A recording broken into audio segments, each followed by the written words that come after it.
My name is Jamie Morgan, and I am 38 years old. I was born and raised right here in Denver, Colorado. Woo! Yay! And to make money, I own a consulting practice with my partner, and we focus on helping nonprofits and schools and governmental agencies look at issues of discrimination, intentional and otherwise, and really try to help organizations get healthy around being inclusive and making sure that everyone who is invited to the table has a voice. And Ashara asked for a quote when she sent the email out, and I wrote, "I'm not really a quote girl." So I cheated. I went online and I was kind of doing, like best quotes. And I landed on one that was actually from William Shakespeare, but it resonated with me in that moment. And the quote was, "To thine own self be true." And as I sat through that film, and as I sit here now looking out at all of you, I really think that that was the quote that was supposed to come to me, because as a colored girl, I know what it is to be defined by others. Since I was that big, I've had that experience, and I'm not doing that anymore. So I'm here just sort of sitting in my boldness and being true. So thank you for having me.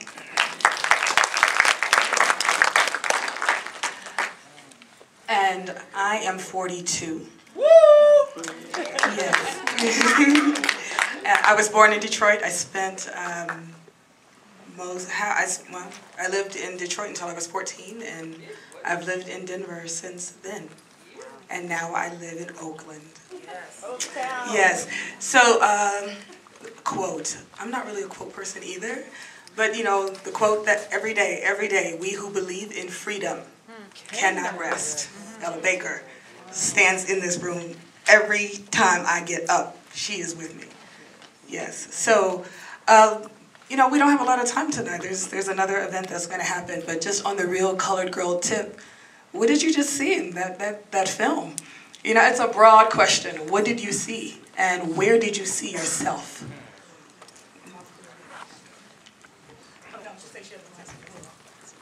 Oh, okay. Wow. I saw us in that film. I mean, it ran the gamut of all the experiences that we as colored girls, as black women, as sisters, it ran the gamut of everything that we go through, but at the same time, I like the idea that all the stories kind of converged together. They weren't separate. Everybody kind of got to see and interact with each other, because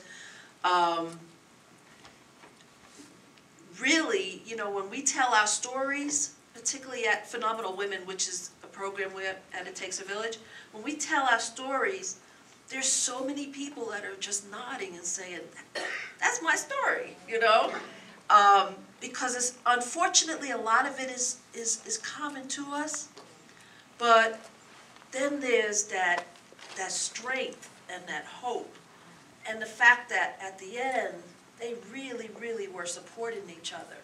And there are a lot of folks that say that doesn't happen in the community of black women, but it does. It really does. And I think the reason why I burst out crying at the end was because so many of those things in that movie were my story. And here I go again.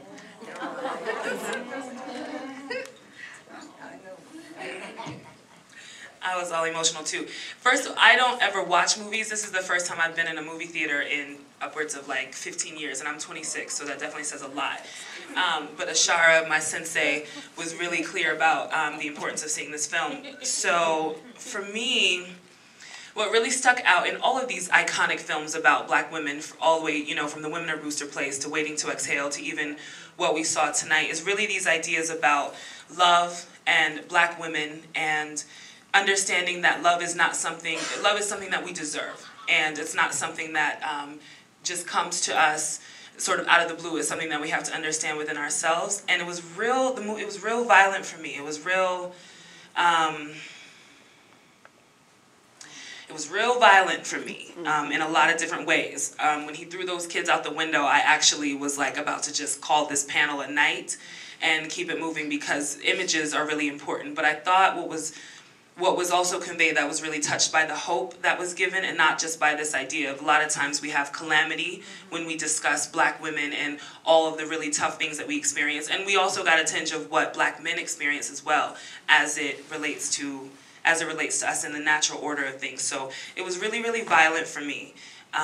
It brought up a lot of things in my emotional sense, in particular the mothering that happens and a lot of the domestic violence. So it was coupled with the violent way with which I've lost my own mother, and then also being a 26-year-old woman and watching how I am raised by these women who are in my community. So I was really, really, really, really touched by the way they all came together at the end, kind of the same way that Miss Imani talked about. So really just the hope that was surrounding the film. But they got the point across. You know, it was really violent, but it was also really touching, and I liked the way that all these women's stories, from the bottom to the top, I really enjoyed the way it was translated into visual terms. I mean, we've all read the play and seen the play and things like that, so the visual terms for me, that was really important.